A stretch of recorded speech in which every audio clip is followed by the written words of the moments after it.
जय हिंद। मैं राकेश साहू पेसी अकेडमी से आज हम विशिष्ट हिंदी के अंतर्गत एक फ्रेश टॉपिक डिस्कस करने जा रहे हैं। क्रिया, वर्ब।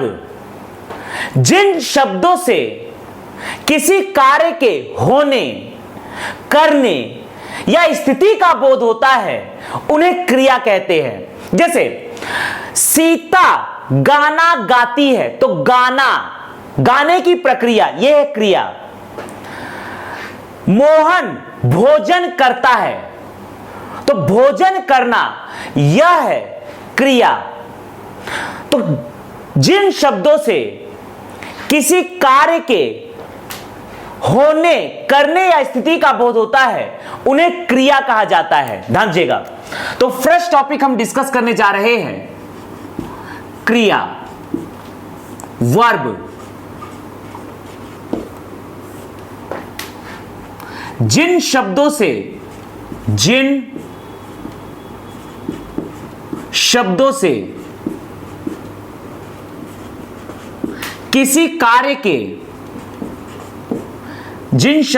किसी कार्य के होने, करने या स्थिति का बोध होता है उसे क्रिया कहते हैं। उसे क्रिया कहते हैं। जैसे क्रिया का उदाहरण है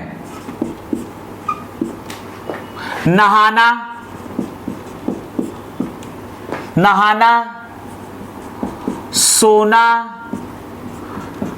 गाना, खाना, मारना, पढ़ना, दौड़ना, बैठना, ये सभी उदाहरण हैं क्रिया के। क्रिया दो प्रकार के होते हैं। क्रिया दो प्रकार के होते हैं। क्रिया दो प्रकार के होते हैं। पहला है, क्रिया दो प्रकार के होते हैं। पहला है सक्रमक क्रिया।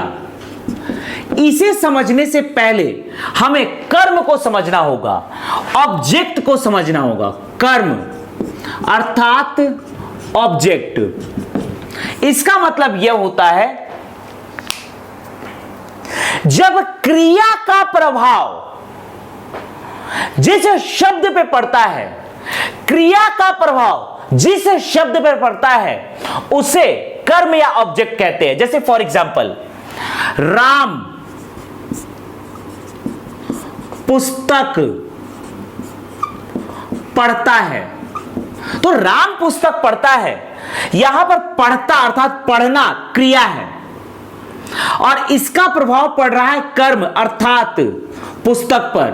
तो यहां पर पढ़ना क्रिया है और इसका प्रभाव पुस्तक पर पड़ रहा है, तो यहां पर कर्म है। तो ऐसा कोई भी वाक्य जिसमें कर्म हो उसे सकर्मक क्रिया कहते हैं। जैसे सीता गाना गाती है तो यहां पर गाती है, यह है क्रिया, और यहां पर गाना, यह है कर्म।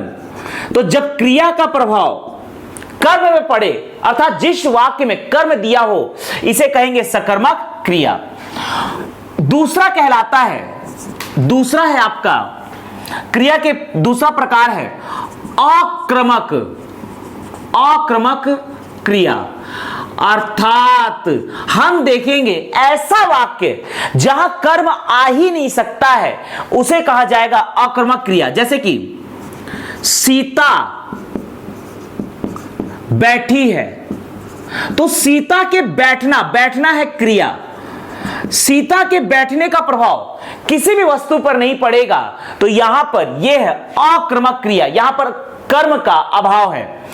सीता बैठी है, पक्षी उड़ रहे हैं, पक्षी उड़ रहे हैं। तो यहां पर उड़ना जो है, ये जो उड़ना है ये है क्रिया, और इसका प्रभाव किसी भी कर्म पर नहीं पड़ रहा है, इसीलिए यह कहलाएगा अकर्मक क्रिया।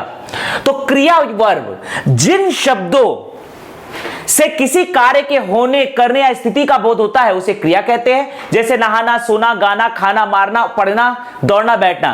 क्रिया दो प्रकार के होते हैं, सकर्मक क्रिया और अकर्मक क्रिया।